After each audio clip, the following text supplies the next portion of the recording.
न बुला लें। जैसे आप अभी भी अपने साला को और सरहज को बुलाए, जो प्रेमी हैं सबको बुलाए, तो सब तरह से देवता लोग भी उस समय बुलाते थे।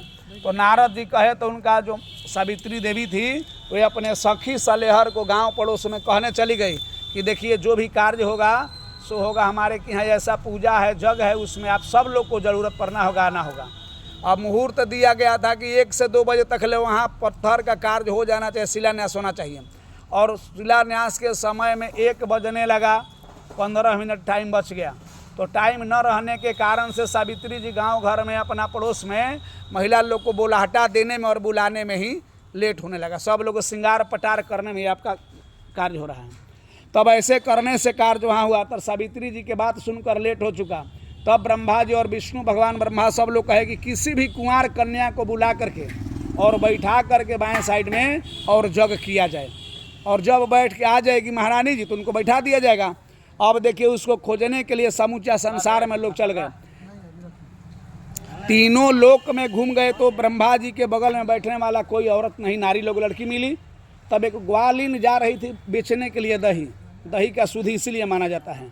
तो दही बेचने गए तो भगवान विष्णु और इंद्र उनको पकड़ लिए, कहे कि चलिए चलिए, फूक लिए, सब फोड़ फाड़ के क्योंटा उनका लोग मटका फोड़ दिया।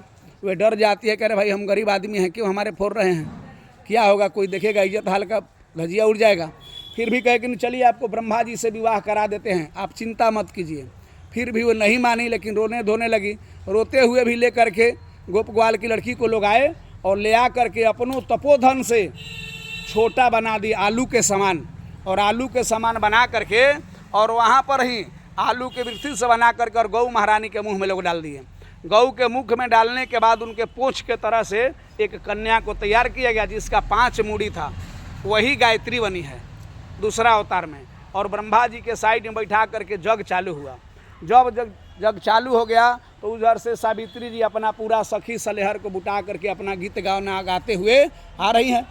आ करके वहाँ जब देखी कि अरे भाई हमारे तो सीट पर दूसरा औरत बैठी है, किसी मर्द के साथ में कोई भी औरत अगर बैठ जाए, बैठ कर जाए घूम भी लेवे, चाहे ज़्यादा बात भी करे, तो जो औरत अगर उनका अपना होगी तबाहो ना तो कुछ बाकी नहीं है ना। अब वही चीज़ हो गया वहाँ सावित्री जी के यहाँ। अब कही कि आप तो हमारे रहते हुए दूसरे को बैठा लिए हैं। हम गुस्से में होकर के बहुत सा गुस्सा ले करके और वहाँ श्राप दी है। पुष्कर धाम में सावित्री जी श्राप दी है कि जाइए, आप हमसे छल किए हैं, इसलिए हम आज श्राप देते हैं कि आज के बाद पृथ्वी पर यहाँ के अलावा आपका मूर्ति कोई नहीं बनाएगा। जो प्राणी ब्रह्मा जी का मूर्ति बना करके स्थापना करेगा और पृथ्वी पर पूजा करेगा, उनका सर्व नष्ट हो जाएगा। ऐसा श्राप मिला। इसलिए ब्रह्मा जी का मूर्ति प्रांत में कहूँ नहीं देखिएगा, पुष्कर छोड़ करके, जो बनाएगा नष्ट हो जाएगा। वहीं पर गुस्सा में विष्णु भगवान को श्राप दी है कि एक औरत का दर्द आप नहीं समझे हैं भगवान होकर के, इसलिए आपको हम श्राप देते हैं कि आप भी औरत के वियोग में कहूँ न कहूँ भटकना पड़ेगा। देखिए रामचंद्र जी के अवतार में भटके हैं। वहाँ पर फिर भी गौ माता आई, गौ को भी श्राप दी है। गौ को कई जगह से श्राप मिला है, सीता जी भी श्राप दी, सावित्री भी श्राप दी है। सावित्री वहाँ श्राप दी कि जिस मुँह से आप इसको निकाल करके और शुद्धि करके जगह बैठाई हो, उसी मुख से तुम विष्टा खाओगी।